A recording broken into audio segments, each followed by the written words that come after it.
All right, welcome to the FeedBak podcast, everybody. My name is Back, and thank you so much for tuning in. Really appreciate it. Like I said, we've been trying to focus on comedy this year, and so in the continuation of our coverage, we've had Ozzy Moon on, we've had Carter Anderson, Rob Morris, Pat Bernard, all local Austin comics. So, in the same vein, I'd like to welcome comedian and producer Kate Loice to the show. How you doing, girl? Hey, I'm good. How are you? I'm good. I'm good. I'm Thank you excited. for thank you for having me and for asking me. Of course, you are busy as fuck. I'm Yes. like, how do you, I like it though. how do I you like do it. it? With the kids and the Austin comedy thing you've been covering and sharing thoughts and promoting gigs and open mics all over the place. Like what? Like, let's back up. Let's back up. No pun. Okay. Where does the love of comedy? Like, how did that come about for you? um Growing up I never saw myself in comedy. That's just Really? I watched comedy a lot. I After I thought about it, I went to comedy a lot to just relate to anything or to numb from all the teenage crap. And When it you say wasn't until go ahead. when you say you went, what do you mean? Like, what did you go to shows? Did you I, watch? I watched Conan O'Brien a lot. Like Okay. when I was in eighth grade, I would just and at that point, like when his show came on, that was pretty late for me. Hmm. Um, and I didn't really understand the comfort I found not only in watching comedy, but in being that person that makes everything into a joke. Because if I'm uncomfortable, if if I'm hurt, I just make a joke. But I never really related that to actually doing comedy. And I didn't have any friends that did comedy, and it Uh-huh. never really seemed like a I never thought I'd be a rock star, but that was kind of more of a more common thing for my, like teenage people to think they were going to be. I Right. didn't have anyone in high school that was trying to do comedy or who even said, when I grow up, I want to be a comedian, Hmm. especially females. So it just never really was a thought to be a comedian, But back then, even though, were you? I mean, you're watching Conan, so that was a way for you to relate. well, I watched Conan, but I'm an only child. My parents let me watch Simpsons at a young age. Uh huh. I watched Seinfeld like as it was on. I didn't get most of the jokes, but I was raised on comedy sitcoms, Hmm. but I didn't really understand that that was different than what a lot of my friends were watching at the time, or that I kind of found comfort in that after a while. And so, when did you actually, pardon my Um, forget, like decide? Okay, I'm gonna get on stage.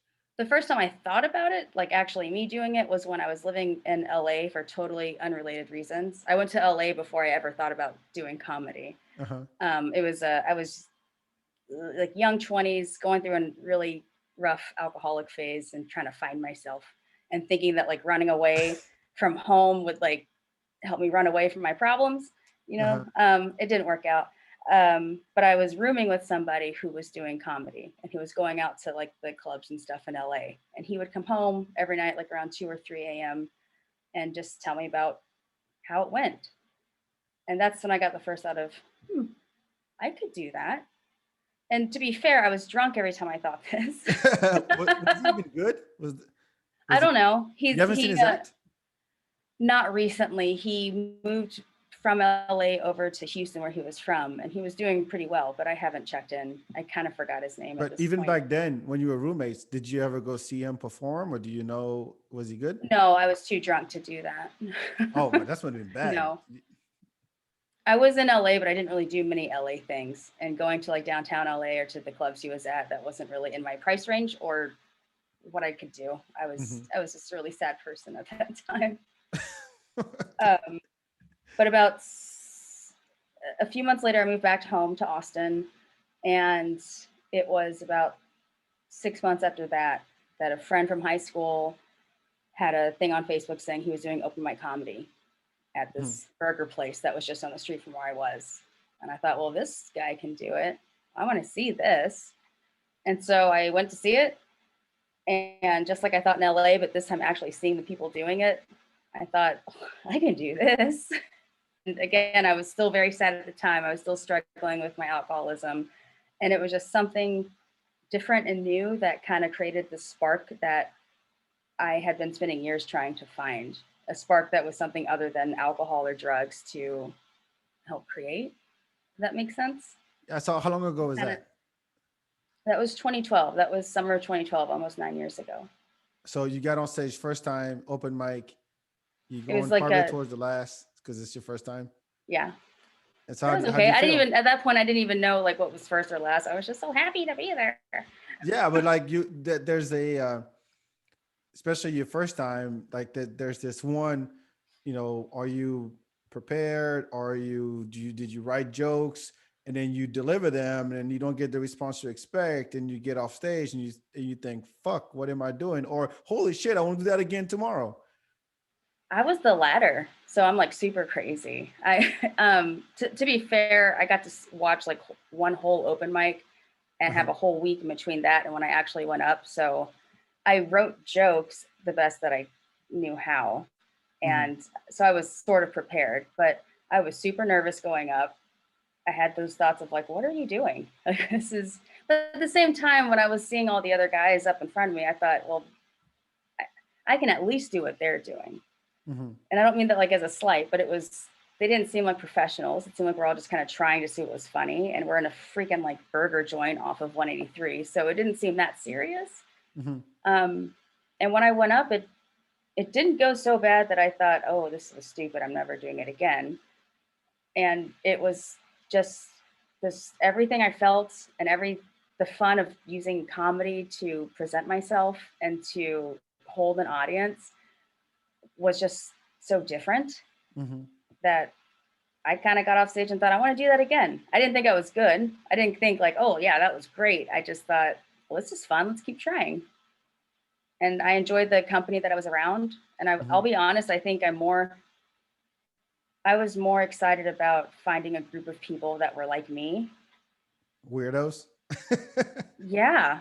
That's really Fucked what up it is. weirdos. It's really what it is. Hmm. It's really what it is. That's a lot of what it is, especially Yes. for me. Yeah. Hold on real quick. There's a sound. Do you hear that when you talk? No. Is that Let's see. See, this is why we don't do live. There's like a how you call it? Like static when you talk. let me find another headphone. Okay.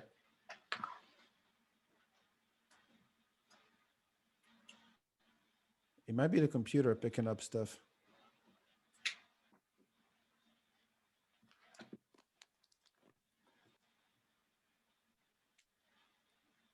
Can you hear me? Yeah, I think it's using your computer's microphone. Is Yeah, there with the headphone microphone. is there anything around you whirring, like a fan or No, AC? it's very, very quiet. Do you have like AirPods or something? I do, but they're new air. I don't have AirPods. I have the one with the cord that doesn't fit in the computer Oh, you because don't they have have the anything? stupid. You don't have anything with a mic by any chance? This does. Hold on. I'm supposed to have a mic. Say something. Check, check, check. Mikey, check. Much better. Okay, the microphone's on the wrong end of the cord, so That's okay. As long as don't move the mic is on the cord, right? yeah. Let me. Yeah. Make sure it Yeah. doesn't you don't rub against it too much, and it'll be good. Well, you don't have to hold it. Well, then it hits my shirt and then it's hitting stuff. Just hold like if you hold it like this, Can we see how? get it closer to your mouth. I can, but then it's gonna be like. Oh no. Like just as long Can as you it see doesn't how hit it your sounds shirt. without a head? Yeah, Okay. it's much better now. Yeah. Yeah, we'll be good. If you just hold it like down here so it doesn't hit your shirt. Sorry, we've had shitty sound. No, it's fine. You sound much better though. It's fine. All right, so where were we? So Yes. where were we? So you got off you got off stage and you're like, this is it. I want to do this again. Like, did you get laughs? Yeah. Did you get laughs the first time?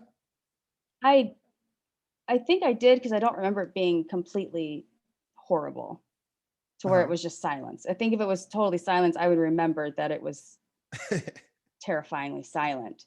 I got like chuckles, or at least had you can tell when people are at least kind of digging it and not just Yeah, like at what least a the fuck is smile, happening, not like cross. or where they want to like run away because they are embarrassed for you. Yeah, exactly. um, but I was not a hit, and I did not go away thinking, oh yeah, I can be a comedian, I can do this professionally. It was just that was fun. Is that That's still the all. goal And the goal of what? To of just have doing it fun. professionally? No, doing it professionally. The goal is now it's not so much doing the comedian part professionally, it's being able to produce comedy enough to where it can be my job. So I can be a mom, make enough money doing producing stuff. 'Cause that's where I'm going to make the money. I'm not going to make a lot of money being a comic. That Um, it's rough. It is rough. well, it's Being the rough, and comic just part. with Yeah. well, that's rough. But then with my time with the kids, like I can only get out so much, so I Right. can Right. only practice my act so much with a real audience.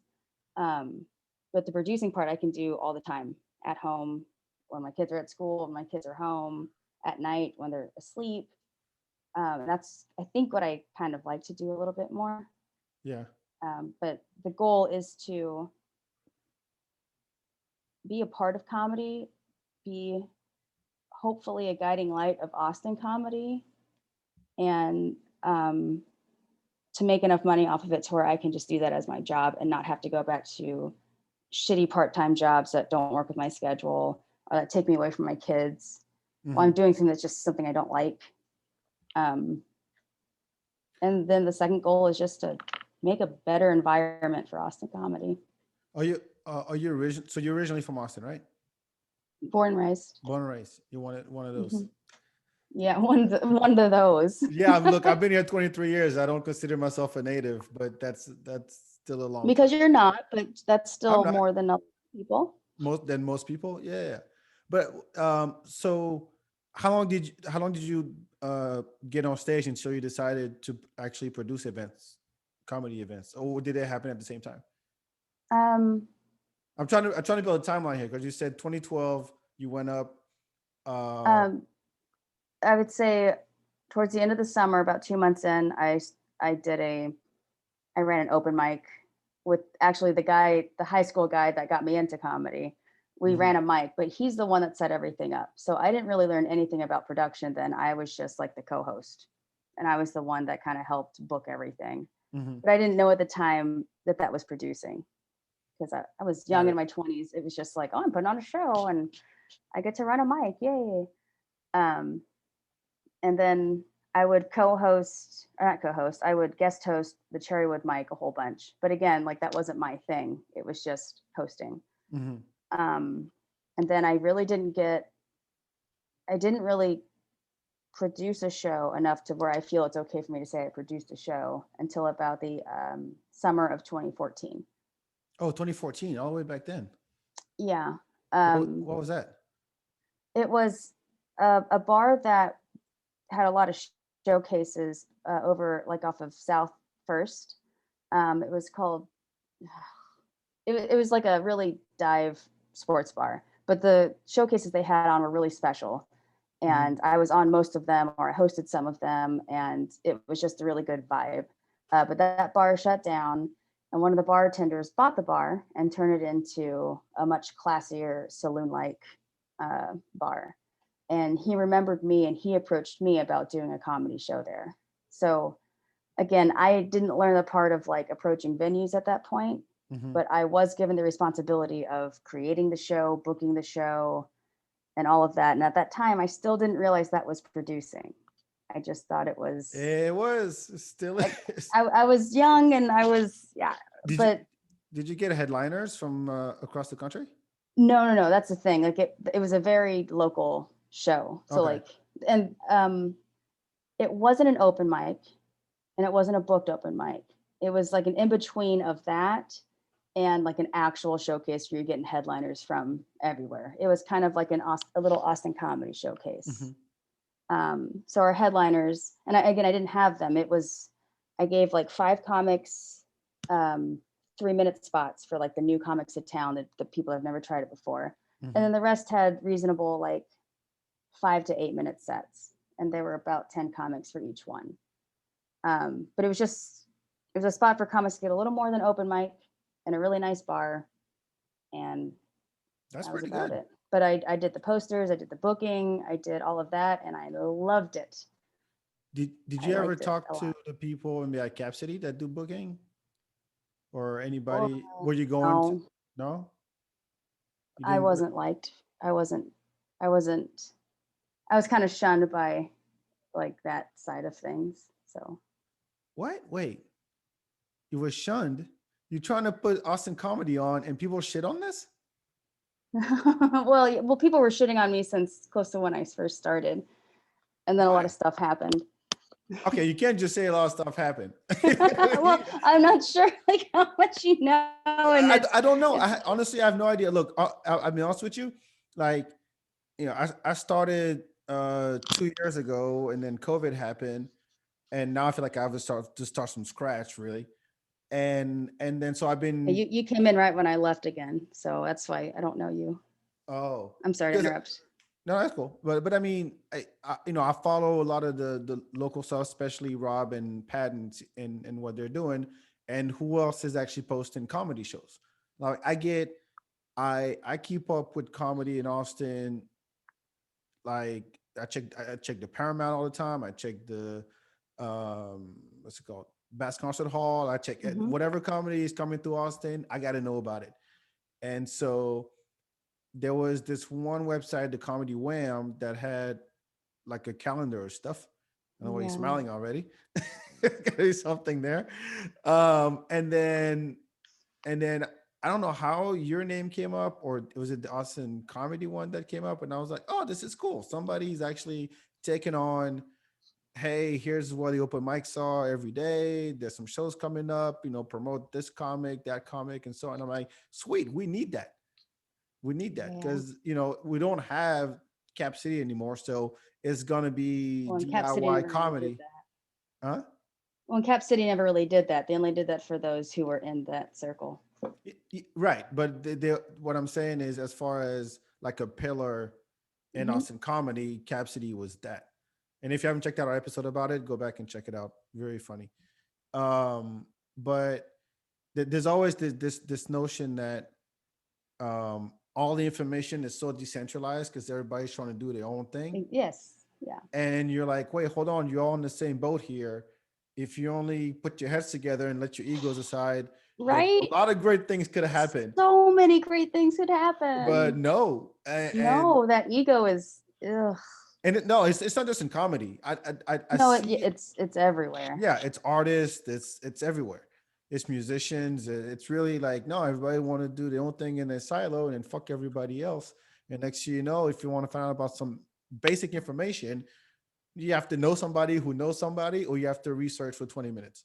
It's an ego thing, and it's also a just not remembering that we're all the same. We are all like, even when we're not the same, especially, and I'm talking more specifically as comics, but Sure. even groups of actors, like they're basically the same. Whoever is able to do that job and want to do that job and everything that comes along with that job, you become a community of sorts. And when it comes to comedy, like I don't think I've ever met any comic, whether I hit it off with them or not, or whether they hate me or not, we're still similar in that in some point of our lives, uh, general society would say we're fucked up, or we were messed up, or we had trauma, or we had this, or we had that. And Mhm. for some reason, we all turn to comedy to cope with that. Or for some reason, after every crappy open mic, or even after you've been shunned from certain groups, or even when it's super tough, you still come back to it Yeah, and you that's still true. love it. And even when you know, like, I probably won't make a living off of this, I'm only going to open mics, it's still what we have to hold on to. And there's a reason for that. So we all share that.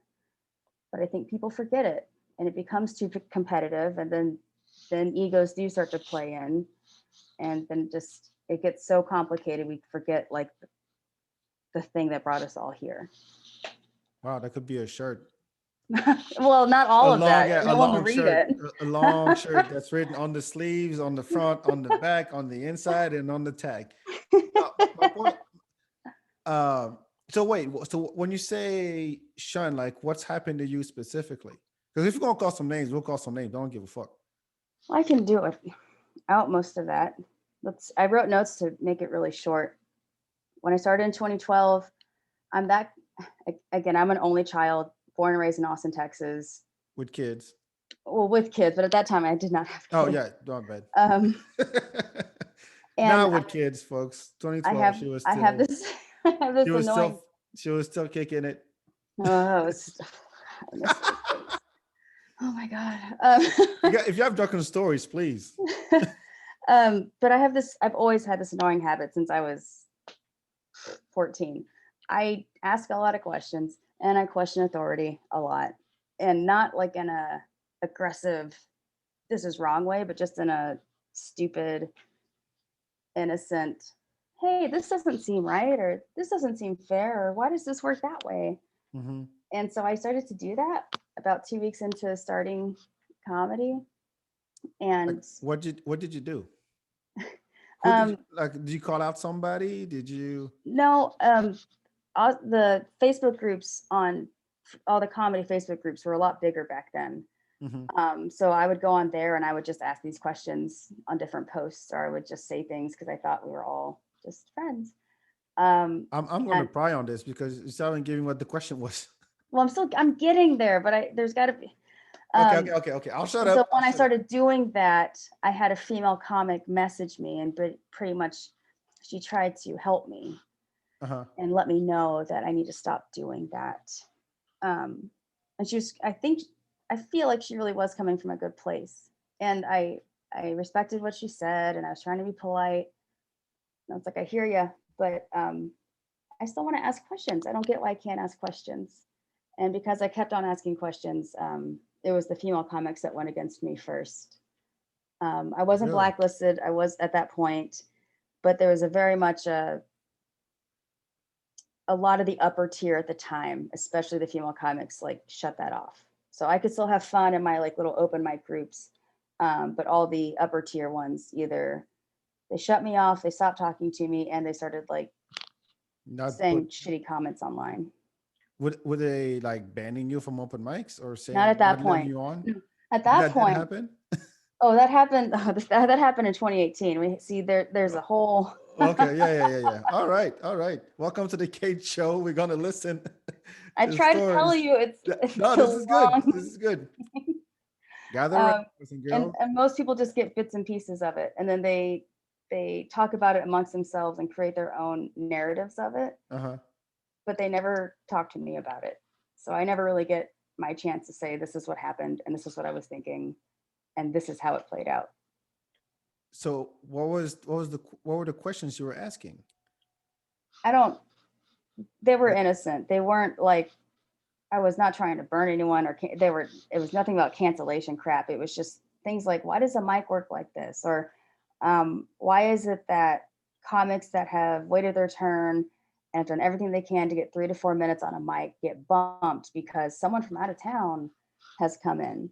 Like I just shit like that. yeah. Okay. So this is like basically, um, it is what it is. Shut the fuck up and just take it. Like, Yeah, that's what you're it, supposed to do because that's how it works. And I was like, yeah. it's not that I don't respect that, but that's not me. That sounds And weird. That sounds weird and from. I was and I was still young enough to not to be naive enough to not understand what could happen to me if I keep on asking questions. Um, Fucking egos, man. yeah, I mean, there's someone that's starting, and this is actually, I do want to. I'm making a bookmark in my head. Make sure I ask you about that later. So make sure you stay you have tuned. a notebook. Where's your notebook? Me? Yeah, I don't have notes. we got. Stuff is my head. I have a See, I have big head. ADHD. If I put stuff up here, it just gets. Oh no, I mean the conversation will go. We'll talk about Ducktales next, so don't sweat it. It's okay. What was I gonna say? Yeah. So if you start, so from the get, you already people I guess don't like you because But you ask questions about how the shit works, which is the ridiculous. scene was big enough though that it was just the upper tier comics that were like, fuck this girl, or that would say really mean comments on the threads. But there was still another half of Austin comedy that were still open micing or like half open micing, half making their way up, Mhm. who were fine with me because they didn't really care about someone challenging the rules or challenging the empire. The empire. Fuck that. What empire? Well, it's not, well, now it's what empire, but then there was very much an empire. There's very much a hierarchy. Yeah, but I mean, it's so when you start producing shows, and you having to deal with all this shit still.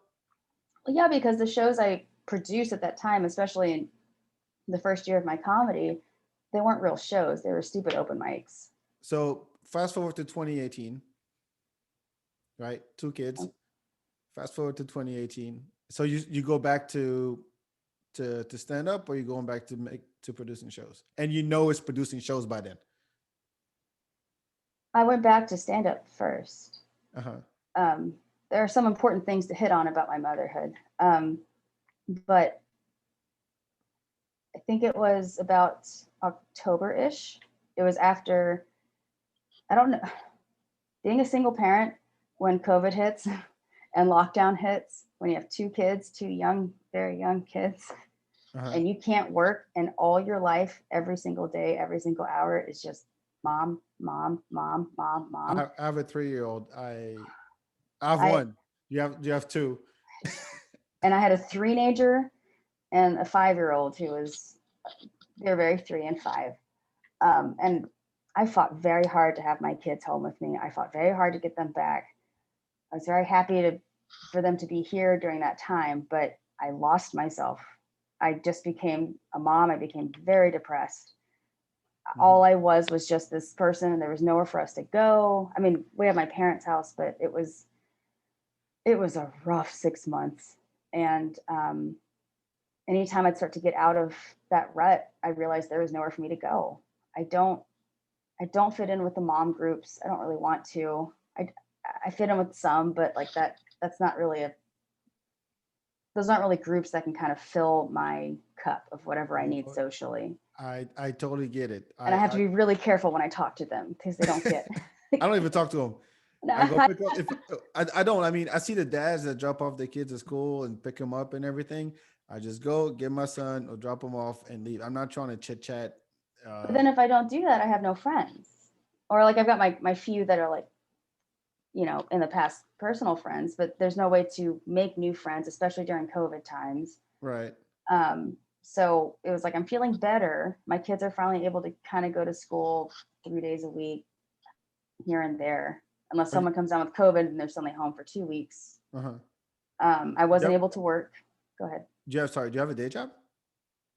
No, I can't, because if my son's class gets, if someone that class has interacted with gets COVID or tests positive, he's home for 2 weeks. And Right. there are no jobs right now that will, one, work with my very not flexible schedule with my kids, and two, be able to be like, oh yeah, you need 2 weeks off, that's fine, we're going to keep you on, no big deal.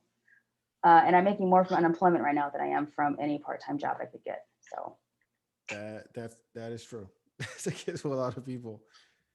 um so I was feeling better, but I had nowhere to go. And I went online. I tried to talk about politics. This was like right before the election or right during the election. And Okay. that didn't go well. There's no one to talk to online.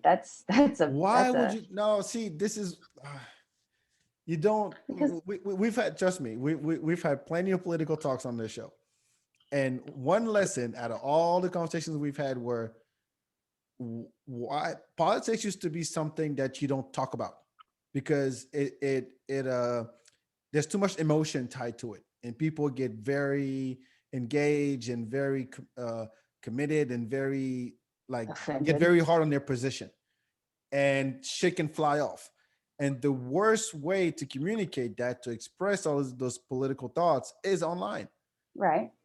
So And yet people still do it. Like it's just a waste. I mean, but remember, some people don't have any other outlet. I had no friends to talk to. and the way I was starting to think didn't fit in with my parents, and it didn't really fit in with my friends. So I threw it against, social media walls, and that didn't go well.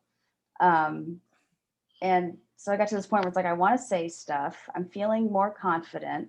I'm losing a lot of the depressed COVID weight I've been losing. So I feel like I can go outside again. Mm-hmm. My kids are at school, and Thanksgiving was approaching, and they were going to be gone for a whole week. And I thought, well, I've been checking out. Even when I wasn't in the scene, I was keeping up with what was going on a bit. Yeah. I was like, okay, the Empire's gone, Cap City's gone, at least half of the old scene is gone. All the people that banned me before are gone. Why Good point. not just like dip the toes back into comedy just to see what it does? I had none of these ideas at the time. It was just, why not? I have, if, at the very least, if they let me in or if anyone talks to me, I know it'll be people that I can jive with and that get me, or that are old friends that will still talk to me, which means a whole lot. So, Right. and If it was the only place I had a microphone. I could say whatever I wanted. And then when I was done, I didn't have to listen to the bullshit. you just Like, leave. I can just make the weird political thoughts I had worked up in my head, and I could say them, and I could just sit back. You can't heckle me, or you can, but then they'll get mad at you. Yeah. I think it's very cliquish. It's kind of like high school. Like I can't say that I was like hardcore a part of it. Like when I first started, Like I the was, scene. yeah, the scene, yeah. Okay. When I started and I was going to his open mics, yeah, we'll see this a lot of the same folks. We didn't really become best buddies. At first, I was like, I'm just keep to myself. Whenever I go up, I go up. But at least I watch everybody. Like I wasn't going to, yeah, I was going to be last anyway. So watched everybody, and then it's my turn, do my thing, and then stay. But I didn't. I wasn't like, yo, what's up? I'm a comedian. Blah blah blah blah. I'm like, that's not the vibe because you first of all you come off really weird to comedians. There's a special way to do it if you're going to try to be more proactive Yeah, about it. exactly. So I was I forgot who I talked to early on, but he was like, hey, when you go to keep going to the same open mics, introduce yourself to the host. Come back, and every time you come back, make sure you say hi, even if you don't go up. Make sure you say what's up. And I'm like, At I least to used the to do this host. all the time with bartenders. Yeah, no, It's the it's same very thing. similar. It's Yeah, incredibly similar. A lot of the producing stuff I have comes from my many years in service industry it's the same thing. and brand marketing. Like it really goes all hand in hand. It's customer service when it comes down to it. Exactly. It's the comics Exactly. you're working with or the audiences you're trying to build a relationship with. Or I do have a beef with open mics. One, and I noticed that one oh, is just one open mic no with or open all? mics in general. One thing about open mics that I really don't like. Okay. It's the fact that you go to one, most of the people in the audience are other comics, Hmm. and they don't have the decency to sit there and watch the other comics on stage.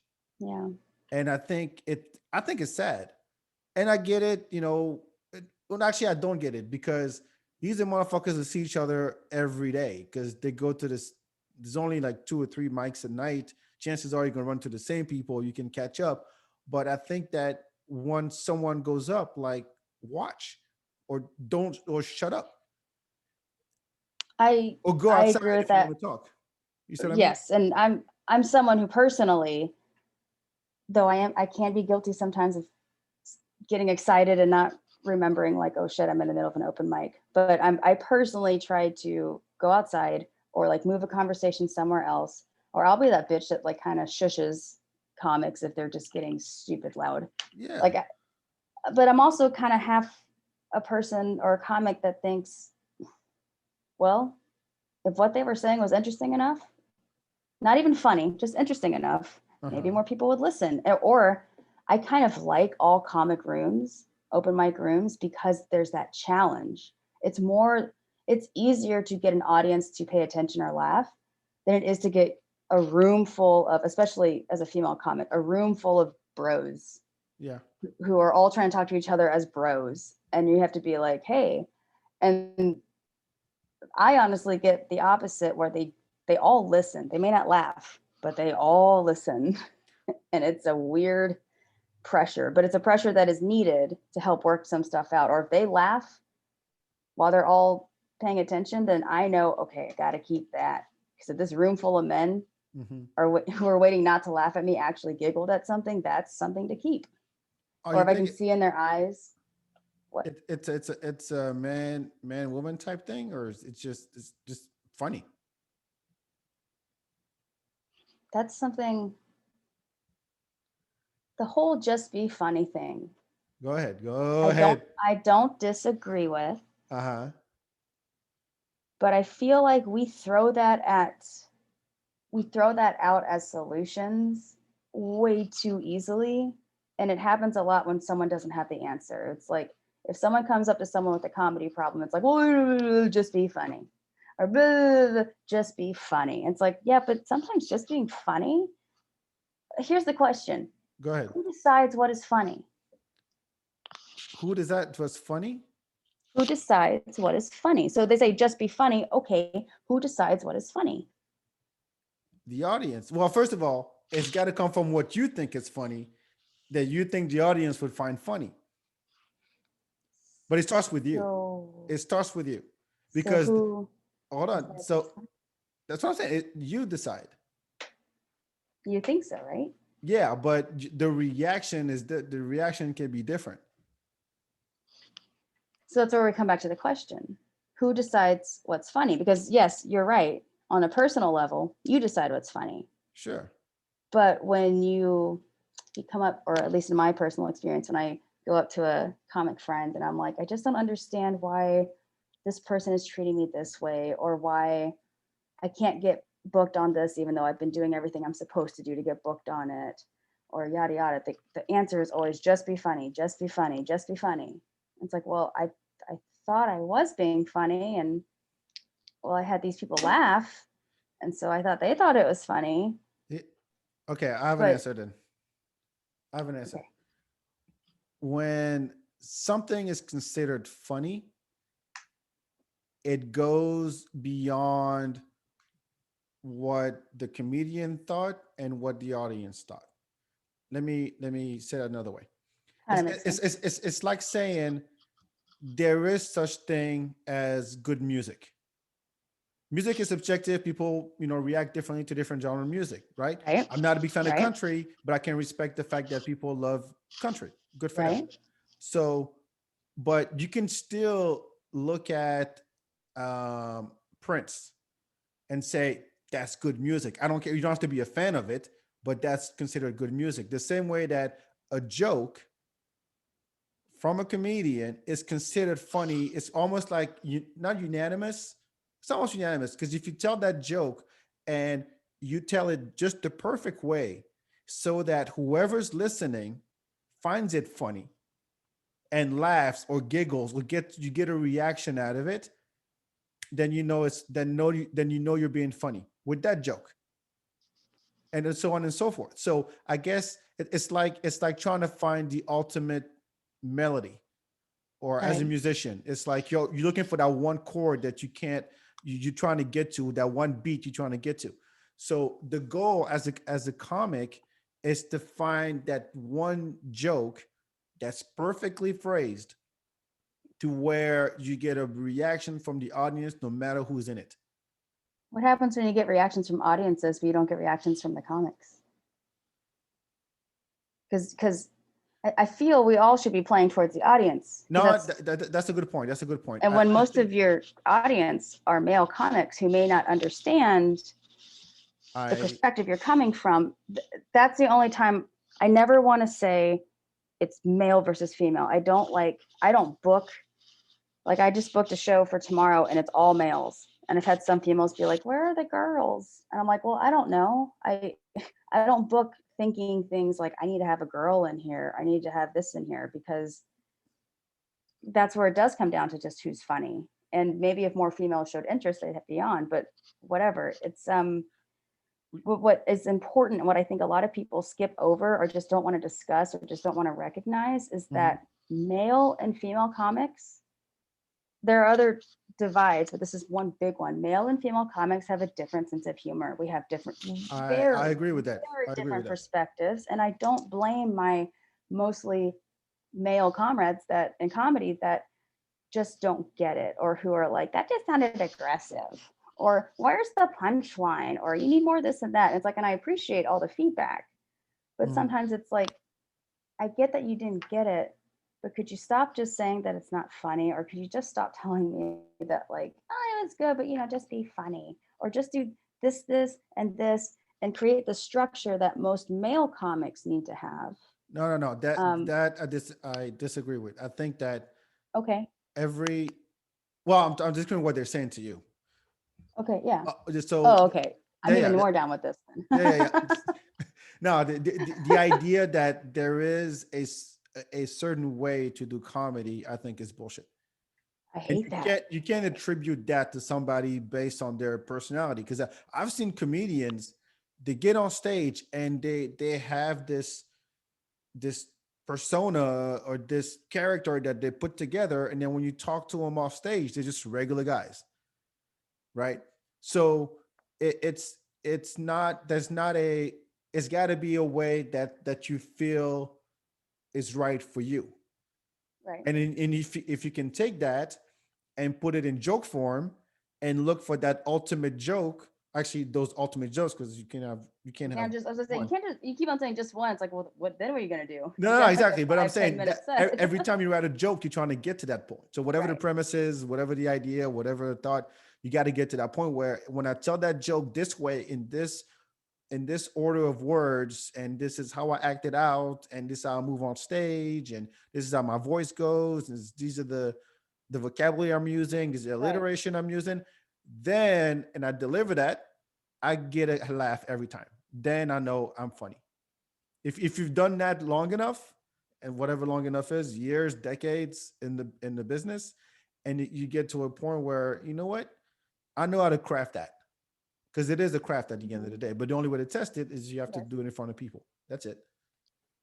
Yeah. Yeah. But I really um going back to the open mic so last night I went to the Romo room.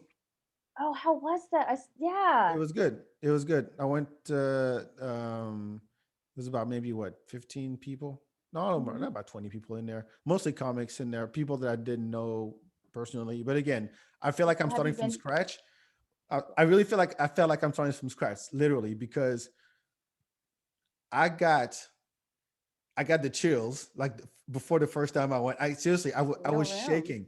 I was Hmm. shaking. My throat was dry. That's good.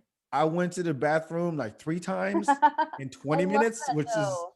uh, I love that anxiety though. Sometimes it oh makes you man, it's excited annoying. again. It makes you remember that, like, there's something to.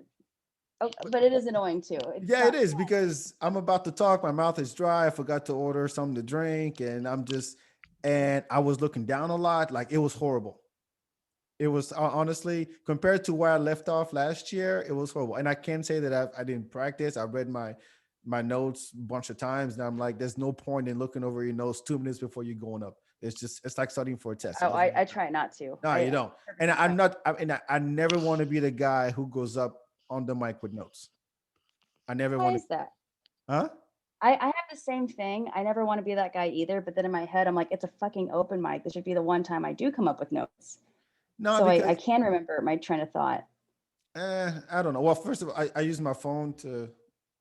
I always record myself, and so I can Same. watch it. And I do a little like self critique afterwards. I sit in my car in the dark and go, "Oh, that was horrible, back.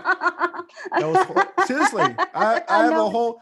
If you go to the feedback the I YouTube know. channel, youtube.com/the feedback, you'll see when I my 17 open mics, and after each open mic, I'm sitting in my car Oh my with God. with the light on, and I'm like, this was bad. That was horrible. Oh, I got this one joke worked. Yeah, yeah, yeah. I did that for every open mic. Every mic I do that. feel Because like if most of us did that, it'd just be like, you suck. You yeah, suck. Why they suck? They all no, hate you. no, but you know what? I don't take compliments well. Same. I'm very self-critical, and I Same. want to do things the right way. So if I get on stage and I do it and I'm looking for my words, I'm looking down, or I'm stuttering and I get off and people go, oh, that was good. I'm like, cut the shit. That was No, horrible. but you gotta remember where you're at. Like if you're doing an open mic, looking down, looking at notes, all that stuff, like that's not wrong or bad. It's an open mic. It's to build you up so that when you get actual time, like on a showcase, you're not doing that shit. It's to practice out all those little Oh yeah, nerve I things. totally get it. But I get the I process. get the standard. I get the level you put yourself on because I do the same thing. So Yeah. I'm not practicing what I'm preaching right now. I mean, I think everybody's been there. And no, what pissed me off was that, not really pissed me off, maybe that's too strong of a word, but um the last open mic I went to before COVID was like last March. And I felt comfortable. I didn't get the chills. I was like freestyling a little bit and I got laughed. I was in the What groove. was it? Where was it? It was Mr. Tramps.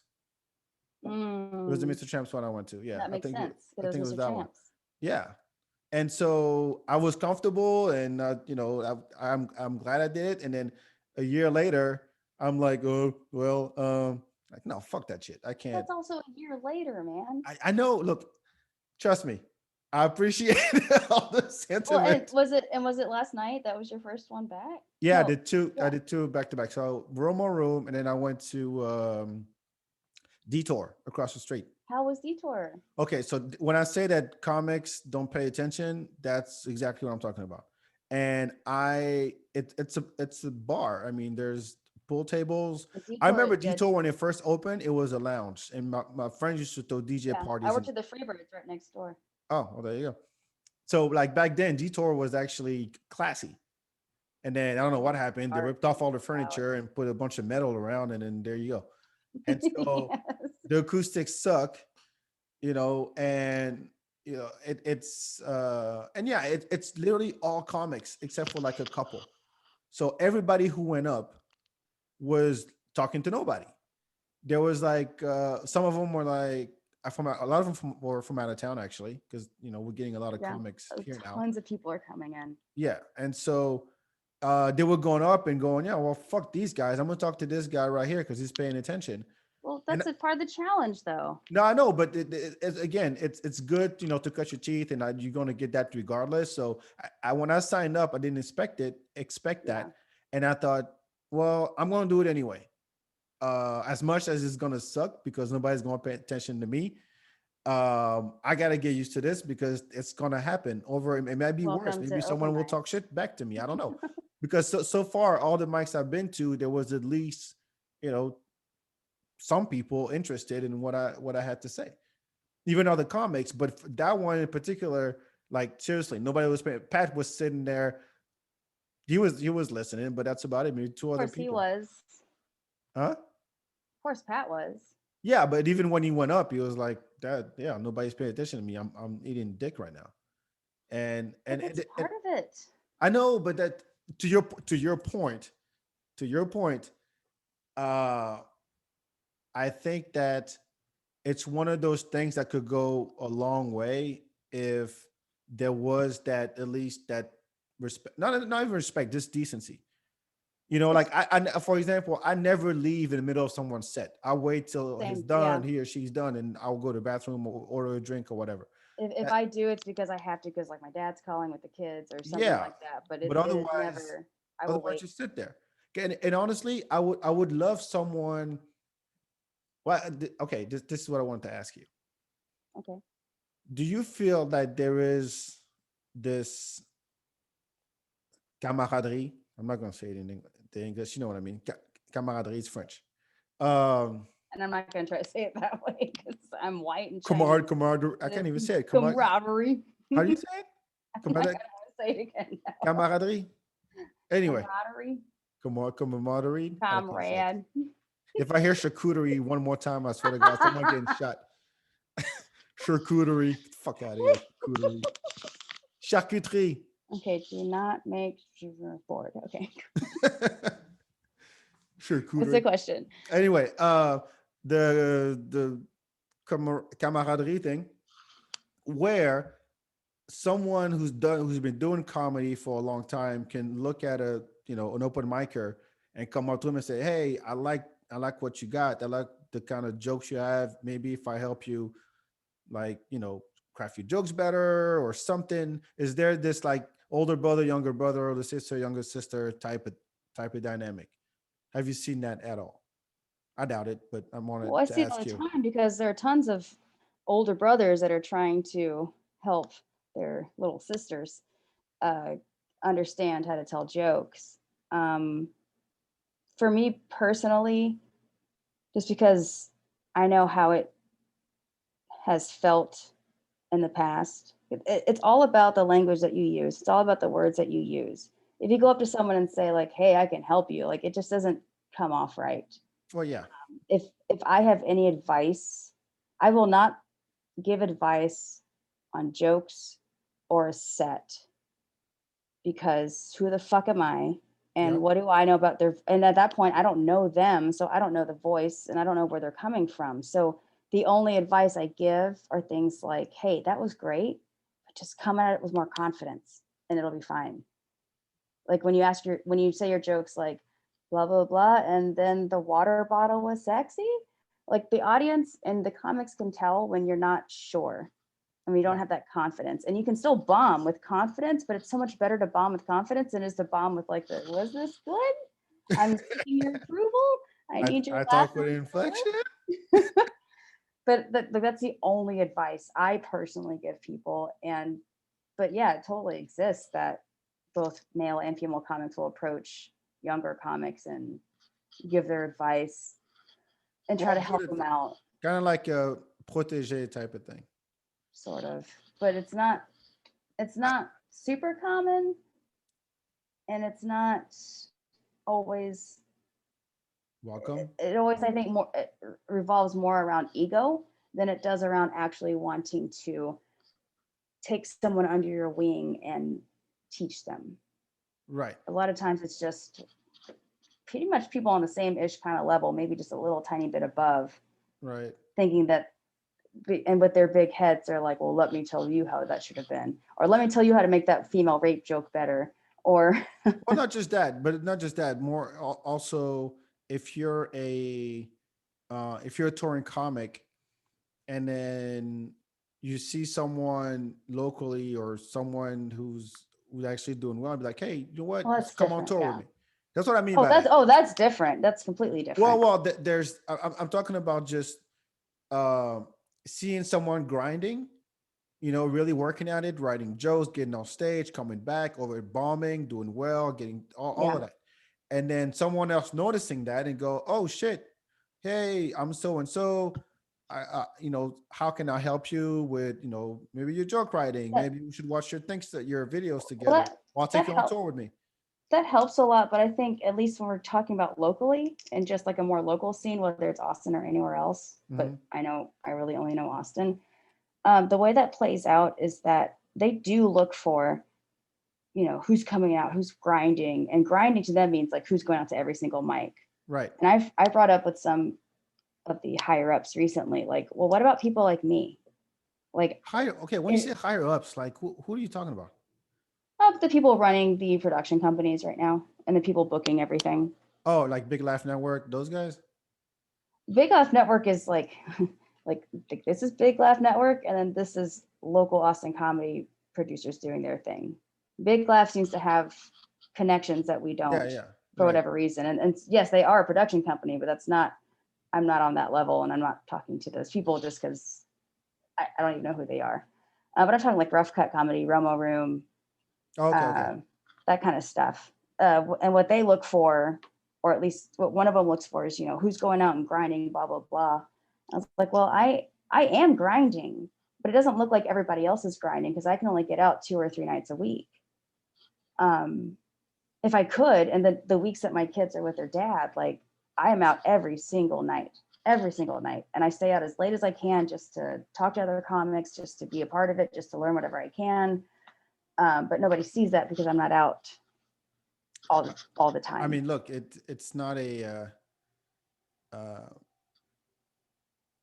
it's like well, it's like anything, you know. It's kind of a young young man's one's woman like a young thing because yeah, so like I have a 3-year-old too, and yeah, he goes to school, and I got to do all the daddy stuff, and Do you have things a get in the way. partner? Huh? Do you have a partner? Yeah, Do they help watch yeah. your chat? Yeah. So Daddy doesn't. no, I didn't mean it like that. I Oh, just mean whether you're a mom or a dad, being a single parent makes it very different. oh yeah, yeah. Look, I'm not. The bottom line is this: um, given whatever circumstances you have going on, because some people like I have my day job too. If I But didn't some have people have to work 3 jobs. Some people have exactly, to take care of exactly, parents. Yeah. but the grind is still the same within whatever circumstances you living in. You still okay. Well, when I can, that's where you find me. But And not everybody sees that grind because it doesn't look like the grind that they're looking for. I don't think it's I don't know. It's hard. It's hard to judge because I don't think it's not everybody has that luxury really. I mean, most of those guys are probably single, no kids, maybe Totally. part-time job, and Totally so different. they Yeah. have the time. There's 24 hours in a day. That's the only thing we're all Oh, equal. and my kids aren't here. I cling on to comedy because it's all, like I've mentioned before, like that's Exactly, and all I know outside of I get motherhood. it. I had a conversation with Tony Hinchcliffe about 3 years ago when he came down and did Kill Tony. And I know I'm dropping names, but whatever. And we were at Lala's, and I told him, I said, "Hey, I'm thinking about starting," and I was doing the podcast. And he said, "So what's up with that? Like, are you?" And I'm like, "Well, you know, I have a 1 year old. Actually, at the time, it was only like 9 months. I said that it was under one. Yeah, it was under one. It's like 9 months old." And he goes, "Doesn't matter. On the contrary." He said that. He said, on the contrary, use that as a motivation to Exactly. keep doing what you're doing. Exactly. Don't use that as a crutch and say, oh, well, I couldn't make it because kids, you know, No, life and work. No, it's don't just, use anything as a crutch. exactly. Nothing. Use nothing as a It's just crutch. excuse at that point, right? You're just making excuses for yourself. I wish I, when I first did an open mic in 2000, I want to say maybe around that time, like 11, 12 or something. Okay. And I went up at Cap City with my friend John Stringer. I Yeah, love John we knew Stringer. we were friends. We had a lot of mutual friends. We I'm used to hang trying to out get all the. him to come down here so I can get him on a show here. Oh, John Stringer is hilarious. By the way, he's been on a podcast before. Go listen to his episode. The I man's funny as will. hell. So John, we were hanging out, and he used to we used to do these event coverages, and he would come in and like cover the event live on the mic, cracking jokes to people. And so we went and did that open mic that night, and he kept going. I stopped because I have a job, and I didn't have a girlfriend at the time. I didn't have anything else. Like I have a job, and I like to go out and I was dancing at the time. That's what it was. I was doing hip hop dancing. And I'm like, yeah, I'm good. I make good money. I go out whenever I want. You know, I have this yeah, the podcast hadn't even started at the time. No, I don't think it did. Anyway, I was doing events. That's what I was doing, and I was happy with that. I was a big fan of comedy already. I could quote any comic. You know, I was watching all the shows and everything. I would go to shows as well, and I just said, you know what, day job. John kept going, and John now headlines all over Southwest. Everywhere but Austin. Yeah, but he still lives here. I think he still lives here. I think he's I'll in ask him. Dallas. Yeah, probably maybe. I thought There's he a had. reason he doesn't perform here. I don't know. I don't know. We'll get him. We'll get him. Oh, I'll we will. convince Oh, him. he's gonna come. And when he I'll, comes to do a show, then I'll be like, do this podcast. if I can hook it up, do I get tickets? I don't know if you can tell. Anytime I do a show, I'm trying my best to let comics in for free. No, look, it's all right. I can if I any way I can help, that's fine. John's Just a promote friend. it. Buy something from the venue to help, the Oh bar yeah, sales, yeah, or throw something in a tip bucket if that's the kind of show we're doing. But no, definitely. But to go back to the Uh, My whole point was that the grind and the work can look different for everybody. yes. Um, and the difficulty I have had, especially now, this is probably the best I've ever done in comedy. This is probably the most recognition I've ever had in comedy. It's not a lot, but it's the most recognition and respect. While I still have very much to gain. I Um, honestly, I don't know like how much damage you did or what to, because you keep saying that like you're not in it or you don't feel like you belong or people are putting you down. Like what the? it not so much being put down. That was in 2018 and my first couple years. Right now, it's a whole lot of people, from what I've heard, because no one really will tell me these things directly. Go ahead, go ahead. A lot of people are afraid of me, um, or they're threatened by me, or they're not quite sure what I'm trying to do, which kind of falls into the being afraid and threatened. What Um, what are they saying? I don't get it. Like how are you threatening? You're just helping the scene the best you can. Like what else do you need to know? it has a lot to do with the past. And some of their feelings are fair, but a lot of their feelings are, if they would just allow me to have to explain, because everything they feel are based off of rumors, because most of the people that are involved right now weren't around when I was around. So everything they think, everything Oh, okay. are based off of old rumors or old stories. Um, there are people that I will have long conversations with and feel good with, and then 2 days later, you know, I've got a comic guy that's like hugging me just because we're buddies, and then I hear and see those people that I just talked with warning that guy like, hey, don't get too close with Kate Loice. But be careful with Kate Loice. And That's that's kind of what weird. I'm trying to That makes no sense. overcome right now. Well, it doesn't, because you don't know the past. And I'm not saying the past makes that okay. No, no, no. It's not that. I mean, from I'm just looking at where your heart is, like what you're trying to accomplish, which is thankless. Really, nobody asked for it, and you just took it upon yourself to do it. And So, a props lot to of props to you. But and whatever you did in the past, and I was hoping you could give us an example specifically how you stabbed somebody. I don't know. It sounds like you did something horrible. I can make it, let's see, I can do it real quick. Um, but it has to do, it's because of my past that drove me to do what I'm doing right now. And that Okay. gives me all the motivation, and that gives me all the heart. And that I finally realized if I can focus in on this, it'll probably make me the happiest, and it has so far. Okay. So go Um, ahead. What happened? Now we get to the bottom I of it. went through the I'm just gonna crap shut up. in 2012 and 2014. Between 2012 and 2014, I was constantly on the like Austin comic groups and stuff, getting harassed, lots of joking comments, but a lot of comments saying things like "kill yourself," blah blah blah. But it was fine because I still had my own like group of people, Mhm. whatever. But in 2014, when I was running Sweetwater, the one showcase I told you was kind of the closest to me producing something. I loved it very much. I had a comic on that I had a kind of crush on. He took me home. We had sex that was consensual at the very beginning, but when it came down to it, it became very non-consensual, and ended up becoming pregnant from that. Ooh. And when that happened, I started speaking out. I I made a blog. This is the first blog I made, um, and I came out about the rape, and then I started showing receipts and coming out about all of the um, toxic and evil things that had been going on for the last 2 years. I All had that all screen, that online? yeah. And remember, I was just coming off of being raped. I was still going through that trauma. I was still going through the trauma of realizing that I'm pregnant. From like I got a rape baby in me. Um, Oh fuck.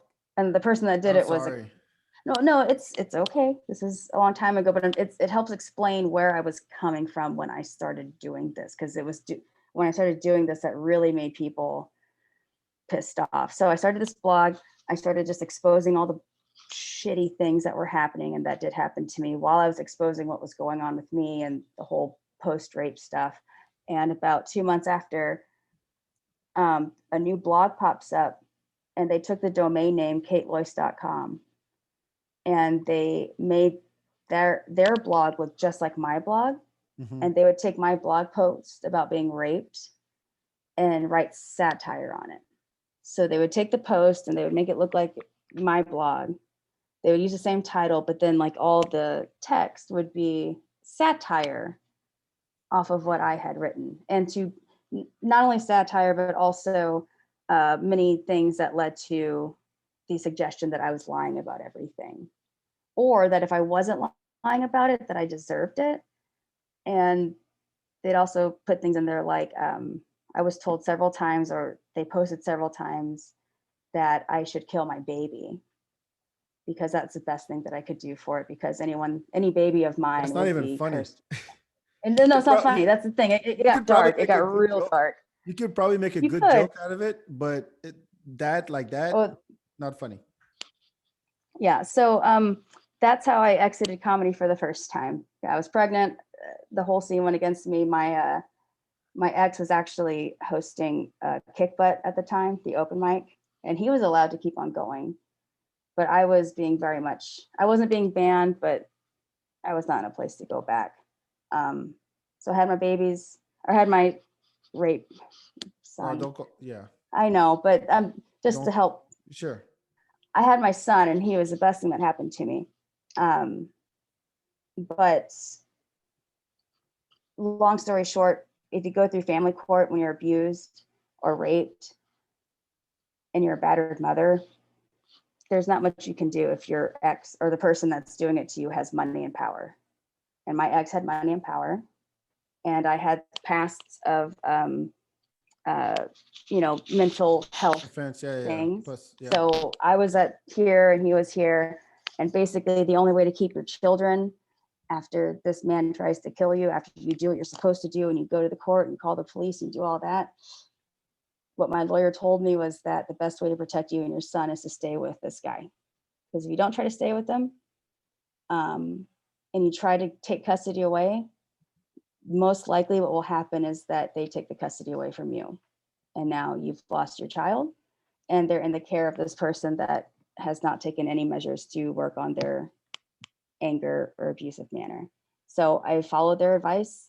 I stayed with him. I went through about 4 years of incredibly violent and rapey abuse, but it was because it was the only way I could protect my son. And through that, I got pregnant again. I had a daughter in February 20. Not the same dude. By the same dude, because I was with him. Oh. And he raped me so much, I don't know if it was through the rape or just through whatever. But rape will do it, yeah. Yeah, rape will do it. I don't know if it's about the rape, but come on. Yeah, the first one I was sure. The second one, it could have been I don't know. But I had a daughter February 2017, and around fall of that year 2017, his abuse was escalating, and it got to the point where I was so bruised up that a neighbor called the police. And when you call the police on domestic violence, CPS becomes involved. Chances are the guy gets taken. And actually, they took the children from me. Oh, fuck. He removed himself from the house because he was realizing how dangerous he was. And I kept him out of the house. I did everything I was supposed to do. But because I spoke up about the corruptiveness of family court and CPS, the day after I made a blog about it, there were 8 police at my door, and they tackled me to the ground. They ripped my children from me. They took my 8-month-old daughter from her bassinet, and they were gone. And about a week, just a few days after that, actually, the only way I could figure out how to get up off the floor and stop crying was to go back to comedy. That was the only thing I knew other than motherhood. So I went back, and I think the first or second night I was out, I was already being threatened about being banned. Was he still active in the scene? He wasn't, and he was already in trouble with the law because of everything he had done to me. He was also not allowed to see our kids. Our kids went to a foster home. And he had been in jail and he got out, but he had like an ankle monitor on, so he was not going out to comedy. But it was people that were kind of his friends that were starting to do the banning stuff. So I, being me and going through family court, I've learned to record things. You just record stuff when shitty things are happening, especially to you. But I was very clear, and I was like, I'm turning on my audio recorder, and I'm going to record this because you're threatening that you're going to ban me for no reason. And that kind of kicked off everything in 2018. So I did that. I got banned. I made a new blog, and I wrote about being banned. And I used the audio that I had to kind of, I thought in my head, I thought you have to show receipts. So this shitty thing happened, but I can't just speak out about it. I need to have receipts to show that it actually happened the way that I'm saying that it happened. But when I did that, it sent out this like red flag to all of Austin comedy. And it put a big target on my back. So for the next 6 months, I was battling family court and CPS and a bunch of fucked up stuff with my ex. Whoa. While I was trying to be in comedy, and while comedy was like, half of the people were cool with me and half of them were doing their very best to destroy me while they understood exactly what was happening with me. And like I kept on, I didn't write blogs about like, hey, guess who I saw doing that? It wasn't TMZ. It was, if you fucked with me, or if you threatened to take something away from me, or if you threatened me sexually or violently, or to ban me for no reason, I'm going to write about it. Or the people who would be my friend and then 2 days later, like message me with toxic things, I would expose that because I was just in that mindset. It was a very traumatic trauma mindset. It may not have been right, but that's where I was. And when I was getting that kind of stuff, that's where I thought this is the safest way for me to expose this because no one's going to listen to me. So here are the receipts. But that didn't go over very well. And by, what do you know? Comics don't like being like called out. I don't, especially the evil ones. Whoa! That's the whole fucking point. But you gotta be tight with people to be able to do that. If you don't know, motherfucker, you can't just like start shit. It doesn't. Oh, but I knew these people though. That's a thing. Most of them were people that I knew from 2012 to 2014. I knew them. I thought I knew them. A lot of times they'd be my buddies, or they'd be very close to me until a certain point. Yeah. And then someone would talk to someone and something would happen. And I can always tell when they go from like cool with me to we're cutting you off. And around March of 2018, that's the first time or the second time I got banned, but it started a whole string of bannings. And every time I got banned from a place, and they were like open mic places, like Mr. Tramps. Yeah. That one hurt. But every time it happened, I'd walk in and I go, what? There's so many people here. This is great. So many comics came to this mic. And then within 10 minutes, I would figure out that I was being banned. And I'd kind of put together, oh, somebody told everyone they're going to ban me tonight. And that's why all the comics are here to watch me be taken away by police. Wait, taken away by police? Well, because when you come up to me and tell me that I need to leave, when I'm just sitting there writing my notes and minding my own business, I question that. And I would say things, and I'd be as polite as I could and as non-aggressive as I could and say, why, or what did I do? And the owners would never have an answer, or whoever was trying to kick me out. And when sometimes they would get an answer because they get pissed off that I wasn't listening to them. And I'd say, well, because they told us they don't want you here. Or nobody likes you. That's what I was told. You're banned because nobody likes you. And we're going to call the cops because you're not leaving because nobody likes you. But me being me, I'm going to make you call the cops. I want to make sure everyone knows that you wanted me out so bad that you're going to call the cops to escort me out. And you're just sitting there writing your notes. And again, I'm the one that was raped years before. Yeah, I mean, no I think they forget that part. Like, but yeah, I know I'm the dangerous one. Yeah. Don't fuck with Kate Loice. Holy crap. But at that point, in that year, and I will admit, I was very much in a trauma state. So I might have been a little. I can understand how my blogs could scare people or make them be like, ugh, not sure about her. But what they did and the extent that they went to a certain group of white male comics Oh, was white guys. ridiculous. And it was, I will continue to speak out against it, but carefully and on my own platform. But most of it, I think, was just people not knowing where I was coming from, seeing my blogs and being like, oh shit, she wants to cancel everybody. But that was never my intent. I never wanted to cancel anybody because I was being canceled and it's not fair. I don't care if you're racist.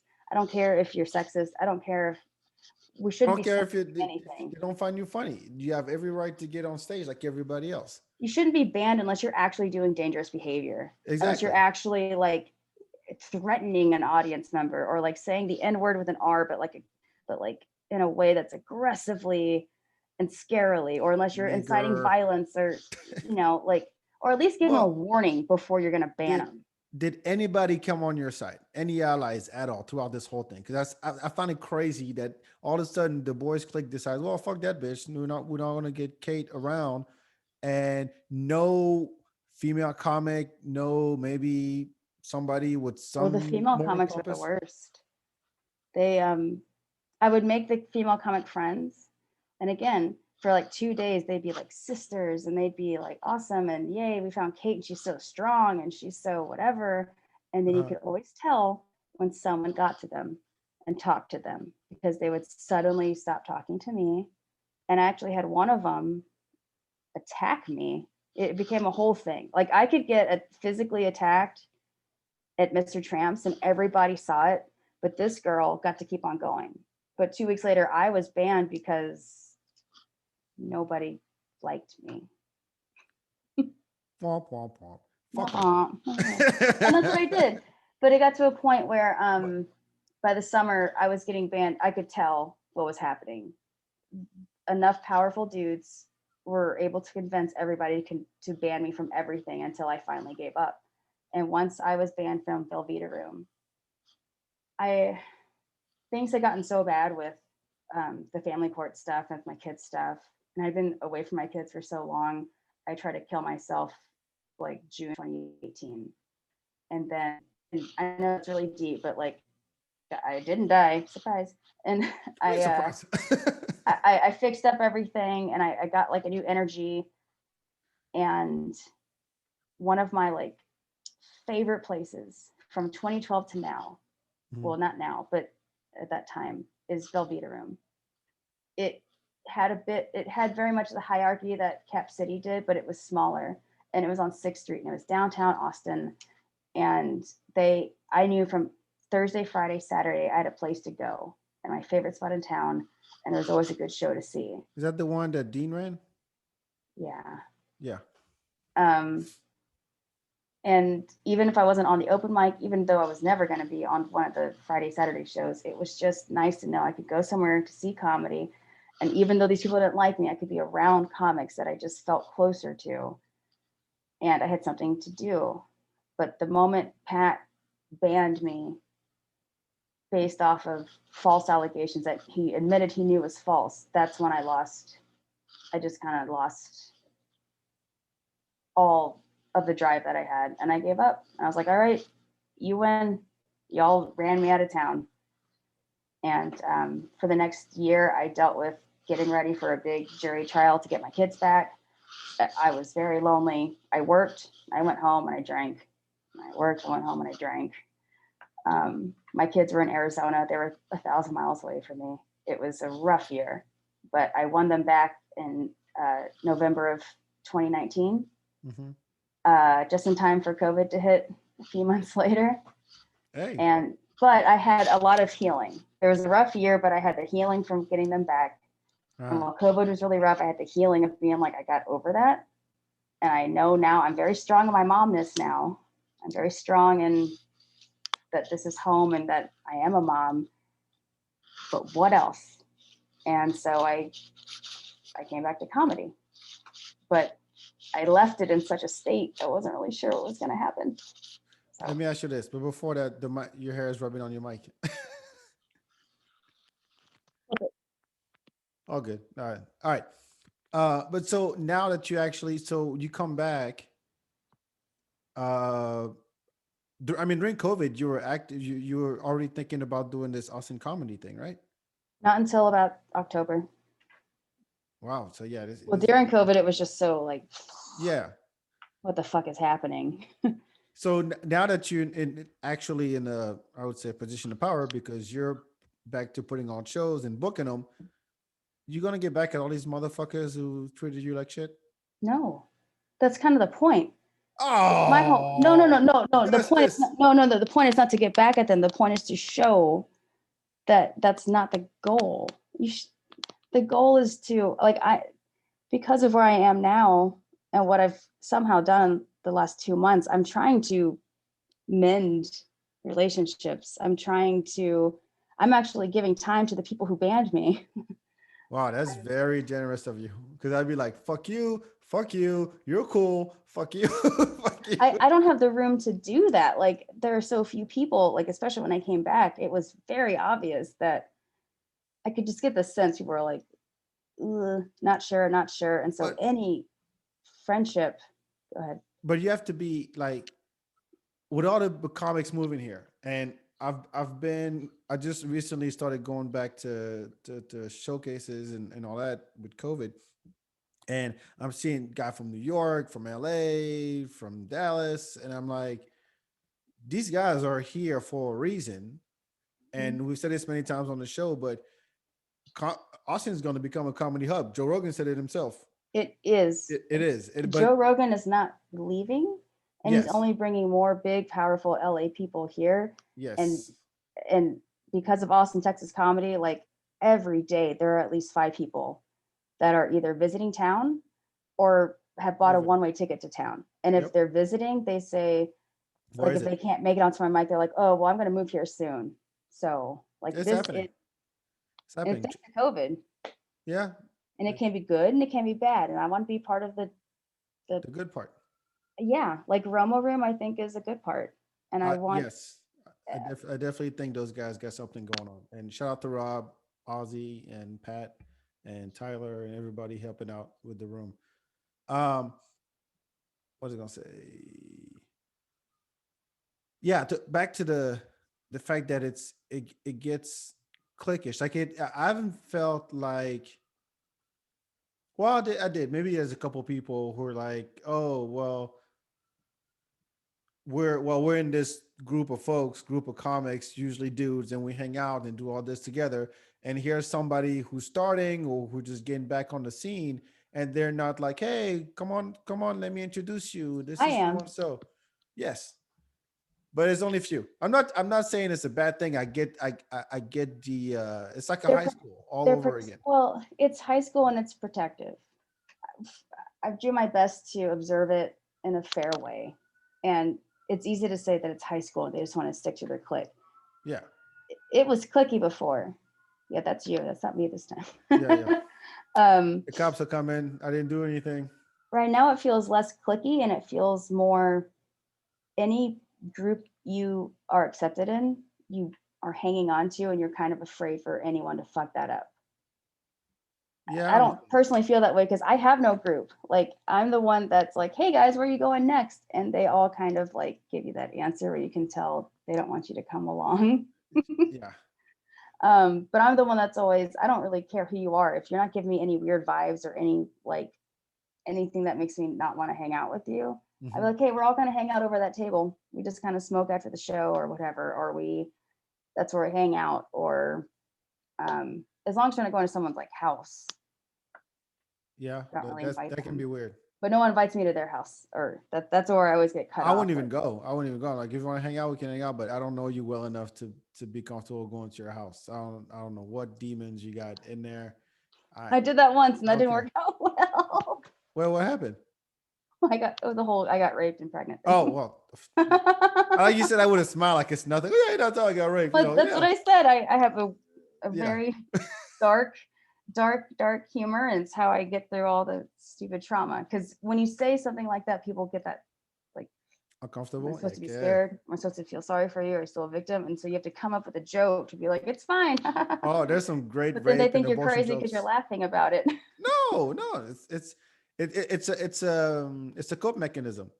Oh, Just it's very like much. anything Yeah. else. Some people eat, some people drink, some people crack jokes. Turn, what a tragedy or a really bad and sad incident into funny. And And taking you know, control over it. and I will quote the one of the best in the game that ever did it. Patrice O'Neill always says, "A bad joke and a good joke come from the same place. Hmm.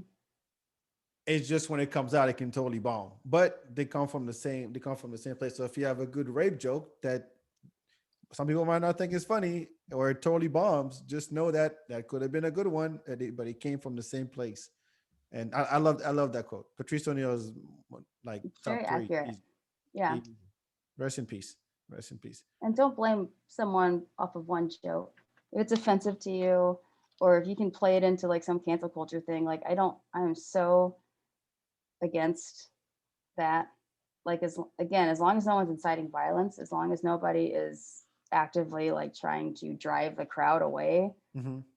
let them talk. And if you don't like it, if it doesn't work for your room, if it doesn't work for your mic, give them a warning before you just say you're out of here, or before you take anything they say as something so offensive that you have to just ban them, or you have to just cut them off, or you have to ruin their whole career. Well, everybody got something to say these days. So as, Exactly. as So annoying as it is, it's here to stay. There's no, it's not going anywhere. And it's also weird now that because everybody got something to say, everybody feels the obligation to say something, which is totally different. It's okay to have something to or say. do they feel the freedom to say something or the safety to say something? I don't think, yeah, that comes with it, but I think there's part of a, oh, there's something's going on Twitter. I have to reply to this. Mm. And as I've said this before, and I say it again, when you post something on whatever social media, your first click on post should say, "Are you sure you want to post this?" That's And if you say yes, it goes. If you say, "Oh, you know what? I don't think people give a shit," or "I think this could hurt and that could hurt my career," this is me on vacation. It's COVID time, or this is me doing stupid shit, and then I get caught at work. But not everything deserves an opinion or your opinion, but anybody's should you opinion, be really. canceled for it? No, no, no, no. The cancel thing is a separate thing. I think that if it gets to a point where you just feel the need to chime in on the topic that has sometimes nothing to do with you at all, and just because you can't even let that shit go, I'm sorry, Well, if you some up can't let it here, go, that's a problem. yes, because Chiming in, I don't know. It may be an opportunity for you to learn. Because if you chime in, then someone's going to comment back and you're going to get that thing and maybe you'll learn something. but you know where it comes from. I think it's people just trying to be funny, which I can't.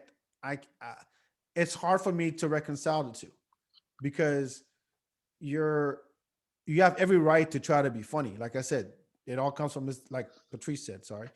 It all comes from the same place. So I will never knock the attempt at trying to be funny. But But but everybody does it.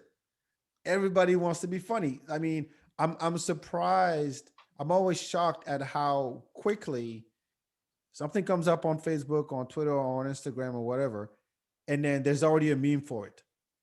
Like somebody already came up with a meme within some seconds of something that happened on TV, and they recorded it and they put it in Photoshop, blah blah blah, blah, and then that's it. We have a meme. Or your response was so witty and on point that other outlets are going to say, "Oh, this and this happened. Twitter is blah blah blah," and then your one tweet appears in that article. So it just doesn't feel.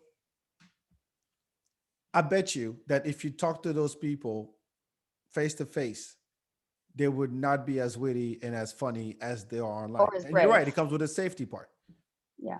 And even I can't say that word either. Anonymity. An-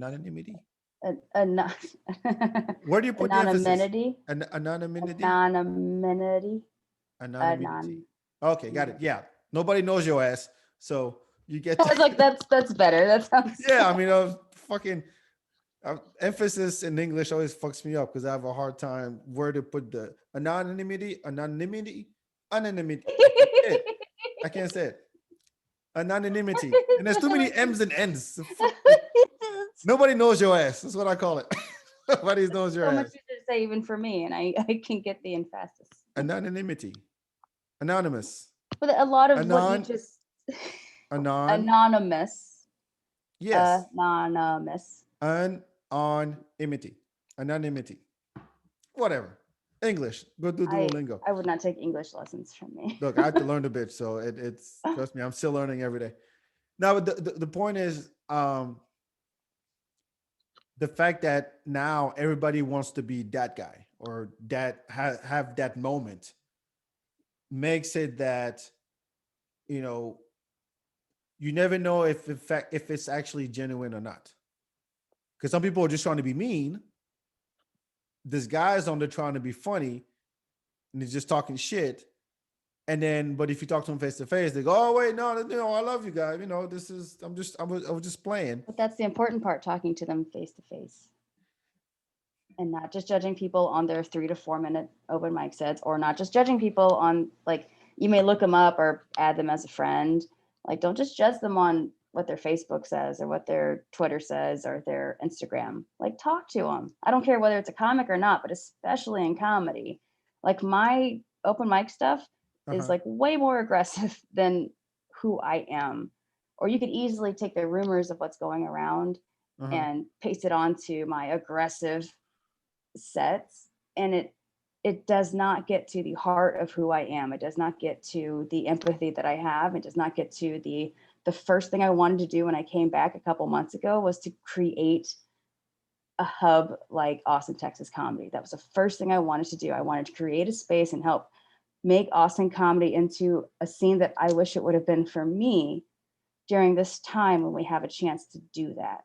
So when all the old people do come back, when LA does come in, when we have a whole influx of comics, maybe I could be a part of this core or this person or this account that people know we can go here and we will not get banned. We will not get shunned. We will, if we if we're anyone that goes through any sexual assault, we have a safe place to go and to talk to. Or if we just don't know, if we're coming from out of town, we don't know where to go for an open mic or who to go to for showcases, we can go to this person, and they're not going to discriminate against us because of who we are, who they think we are, what our sets are, any of that. And it's another reason why I like to produce, because that gives me, yes, it gives me power, but it gives me an ability to showcase people without a lot of the crap I think others, especially in the past, Mm-hmm. have needed in order to give these people some time outside of an open mic. I like it's just it's very complicated with the social media. It's very complicated with the past and the presents and all of that. But Right. what the one thing that is, even with me, even through all this crap, that has always been most important, what has always, I think, been my truest calling, is to just be someone that unites Austin comedy. We're not going to all like each other ever. There's going to be jealousy and egos and stuff like that, but it has to be a community somehow. And it wasn't before. And you don't have to be a part of it, but if whenever you want to be, you can be. And even if you don't want to be, you can still check out like the Instagram and be treated as someone who's a part of the community. You can know exactly how to sign up for mics without having to be in with the community.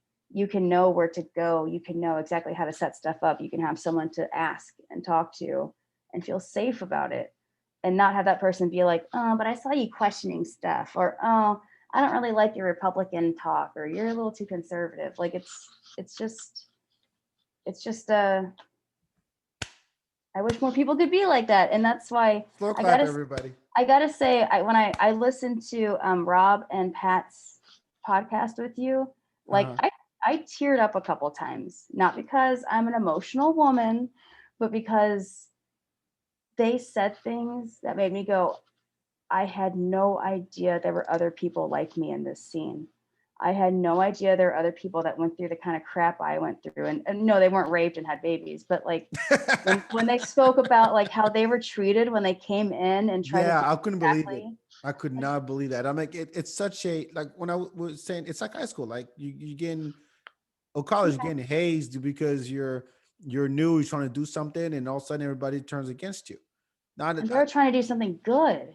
They were trying to do something good and they were being, I was like, I don't think it was right, but I kind of get why I got the backlash I did in 2018. But you guys came in just trying to provide more spaces for comics, and you got banned for that. I can't believe it. I'm gonna get to the bottom of this or the top of this. Whoever the fuck it is that's up there, that there's like a board meeting that they all the guys meet up and they go, okay, today we're gonna hit Kate Loice. Tomorrow, fuck the Romo room, and then But that's the and then thing.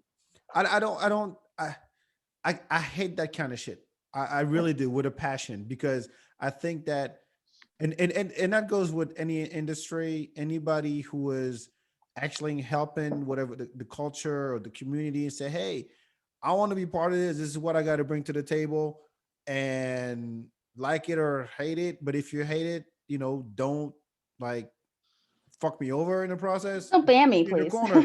Yeah, I mean, that's the thing. Like, I like I said, this year I want to focus on comedy. I want to get as many comics as I can on this show.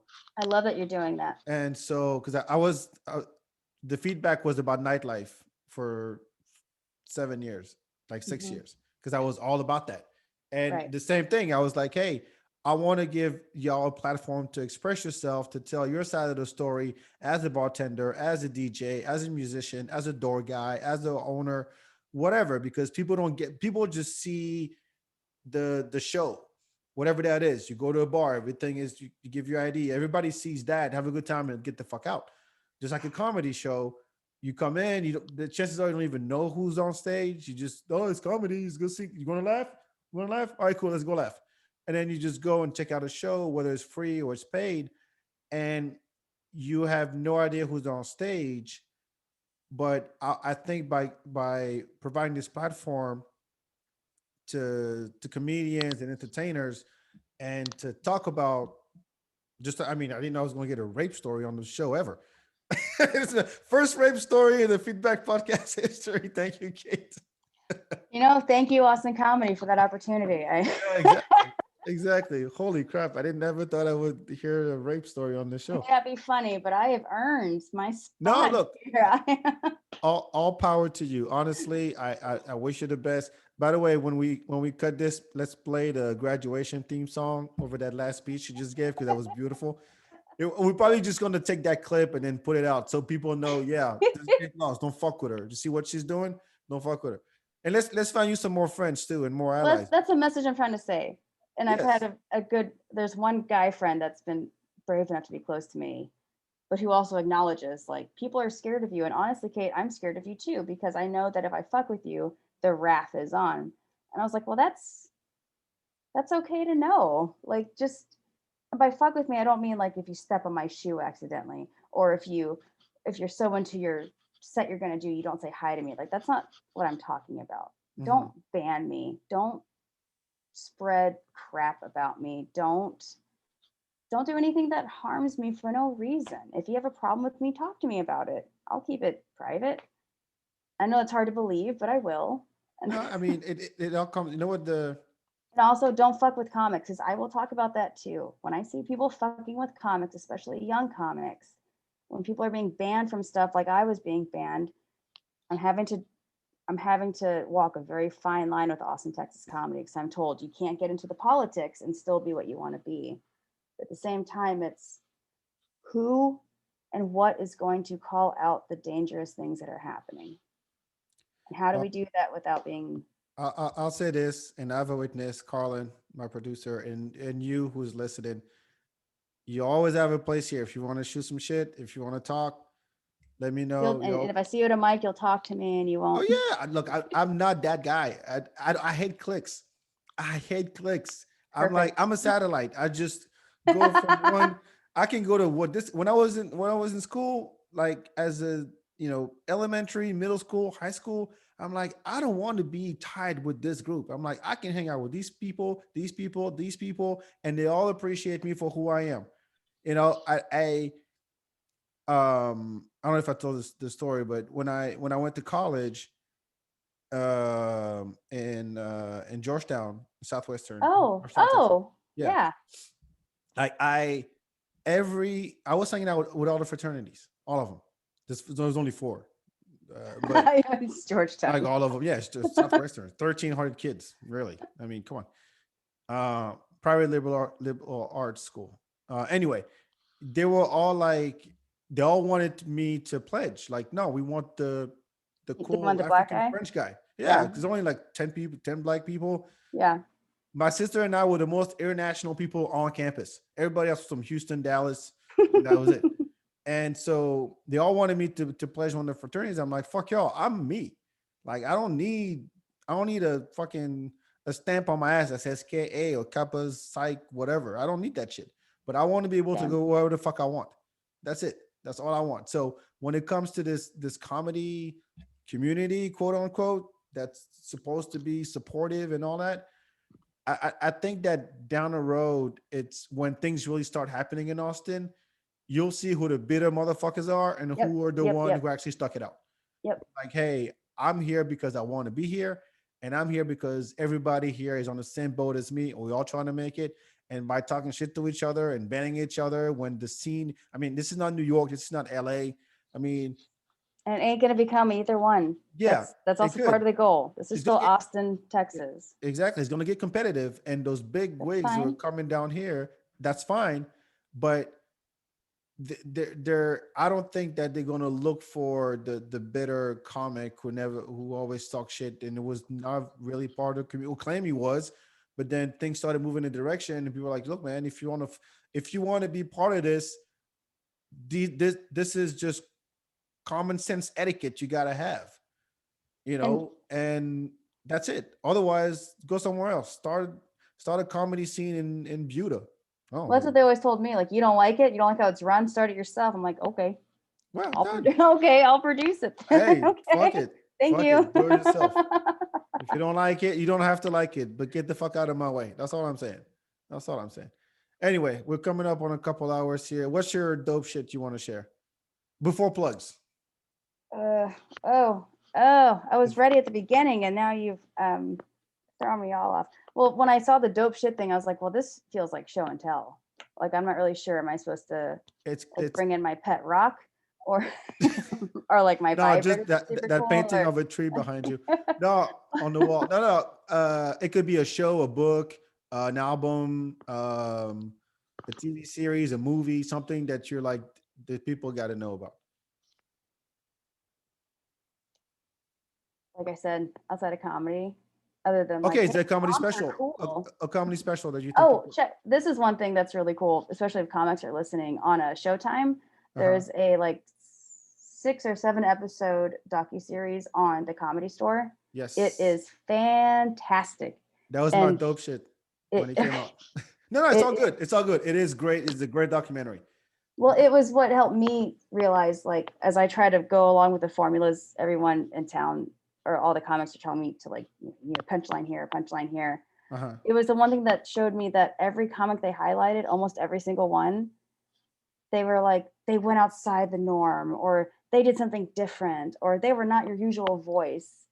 And if anything, the comics like in that circle, like Whitney and Joe and Yeah. Leno, they all said and encouraged being different, not doing the thing, and that the people that they respected or remembered the most were the people that were just so out there or That just is so not whatever. Those were the most memorable ones. And yeah, sometimes you went a little too crazy, or they were different because they were on coke all the time. But then you had some people like, Joan Rivers or even Robin Williams or Jim Carrey. They were doing yep. different things. They were not following the formula, but it I, worked out. I totally believe in that. I totally So believe in that. And we can talk more about that. We're gonna do like an extended, like a bonus clip. I want okay. to talk more about that. My dope shit of the week is I started watching this show called Your Honor Oh, my mom's been telling on me to watch Showtime. that. with Cranston. Holy shit. Like I've been looking for a dope series to watch. I talked about Gangs of London, which is great on Prime, but Your Honor is with the guy from Bryan Breaking Bad. Cranston. Yeah, Bryan Cranston. And I don't want to say never. I've rarely watched a show where I'm so emotionally like it's emotionally Ooh, I'm gonna watch that after this then. painful because it's walking. It's like, oh, how can this get worse? Oh, fuck. And then, Oh, it gets worse. and Like my but life. the whole show, and I'm not giving in. Look, I've seen shows where like things go bad, but they in this one in particular, I'm only on episode 3. I just wrapped up 3. It's so intense. It's so intense, and so there's a constant battle in your mind about doing the right thing versus getting away with something in order to protect someone you love. Oh boy. So it's kind of one of those like there's not a good guy or a bad guy kind of thing because you want to see justice, but justice in this case is bad in a way. That's like And family it court. fucks with your head. And I'm only on episode 3, so I don't fucking know. It's I'm like, gonna watch this after we get done. It yeah, sounds there's perfect. like there's like 3 or 4 more, but just that first episode alone was very intense. And I jumped a couple times watching it. Oh. Yes, like and look, we talked about movies and shows on this podcast a lot, and I'm usually not that emotionally engaged. I'm like, yeah, it's a dope plot, good character development, blah blah blah blah. But this one, I was like, maybe it's because I'm a dad now. Maybe I don't know. Ooh, yeah. The Maybe little bit that I know about it, I know that there's yeah. that. There's something about that maybe that made me Oh, feel a certain way. your So parent fucks you all up. yeah, yeah, yeah. So Even Brian if you're a Cranston. deadbeat dad, it still gets you. So Your Honor, it's on Showtime. I believe if you don't have it, just jack it from somebody and check it out. Now, let's go to plugs. Kate, where can people find your stuff? Most importantly, Austin, Texas Comedy on Instagram. Okay. That's where you can find anything Austin Comedy. If any questions, DM me. You can kind of figure out what's going on there. My personal Instagram is Kate.Loice. If anyone's interested in that, it's not really that cool. Is anyone interested? After what you just talked about, I hope people will be interested. Well, if And they're interested in what I talked about, I've got a whole blog on the family court stuff. yeah, turn that into some comedy. I'm sure there's some gems in there. Oh no, that's most of my comedy. But if you go to kateloice.com, that's where you can find out all about the fun family court CPS X stuff. I have taken down all of the past blogs of Austin Comedy. I am working right now to relaunch austincomedy.org, which will have a lot of the same information that Austin Texas Comedy has. Uh-huh. We're also going to be debuting a podcast this month. Actually, 2 podcasts. Really? Yeah. 2 podcasts? Well, there'll be one that's just like a 10 to 15 minute weekly podcast that just goes over what's going on in Austin comedy that week. It's just going to be me. It's just going to be kind of going over the stuff. And then we're also going to be starting like a comedy coffee talk. And that podcast is going to be like a group of 3 to 5 comedians talking about just general comedy topics. It's not necessarily like a gossip thing. It's more like you talk about, what's your favorite kind of open mic setup? Or how do you feel about cancel culture? Or how do you feel about, or how did you feel when Cap City died? Or, that kind of stuff. It can be personal, but it can also be just general comedy topics. When you say we, who else is working on that with you? It's just me. But it sounds better when I say we. Yeah, it sounds official. So Kate I have people that like support me, so like I kind of think about them, but it's really just that's what I'm starting up, and that's what I'm hoping can become a we. Well, look, however I can help, let me know. Definitely. And feel free this to has helped ask. a lot. Yeah, I mean, and feel free to ask. And I want to be on that show. I'm calling it. I got you. I want to be on that show. Both of them, since you're doing 2 podcasts. I can only do one. And you're like, I'm gonna do 2 and produce shows and take care of my kids. And I'm like, God damn, I am lazy. Oh yeah, and I'm producing my own stuff, and I just got asked to be part of a production like team. So I got those two things going, got the 2 podcasts going, got the whole Instagram thing going. But most of it, as much as I want to be doing my own comedy, a bulk of what I'm doing is just to support Austin comedy and make it as inclusive and informative and transparent as it can be during this time, and to hopefully keep that going when things blow up again. And you're in the right place at the right time. So keep doing your thing. Wishing you all the best. Like I said, feel free to come back, and we'll I will. appreciate you for everything you're doing. I say we like I'm in it. I was just saying, you're doing it too. I'm not in the scene. I don't think I am yet, just yet. You kind of are.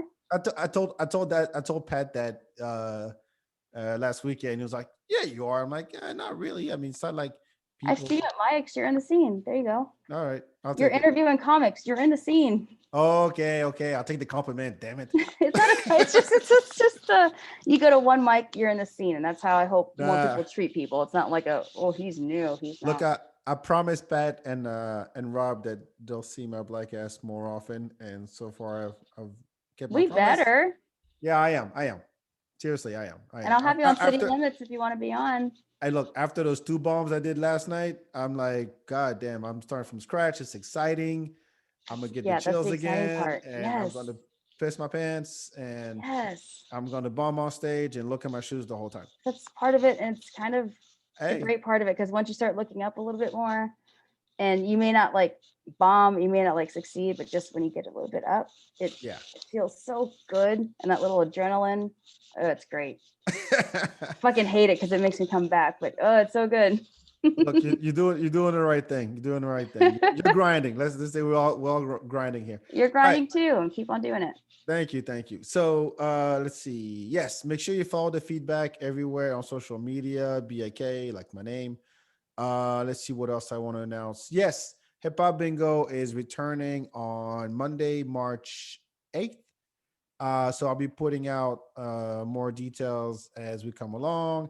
And yes, make sure you go back to the archive. Again, support your Austin comedy, your local comedy scene, wherever you are, wherever you're listening to this, because we definitely need to laugh after the shitty year we've had. And 2021 is not letting go. So COVID is still here. So fuck it. Get some laughs. Go see some comedy. Watch some specials. Support your comics. Share their videos with your friends. Do all that stuff. And if someone is doing the right thing in your scene and you're a comedian, go talk to them. Because we definitely need that more than ever. Like I say, we again. God damn it. See? I'm in it. You still don't want to be part of that ego. You're just like, we. And that's exactly. What I want. All right. We'll talk to you next time. Ciao. Thank you, Kate. Appreciate it. Thank you so much.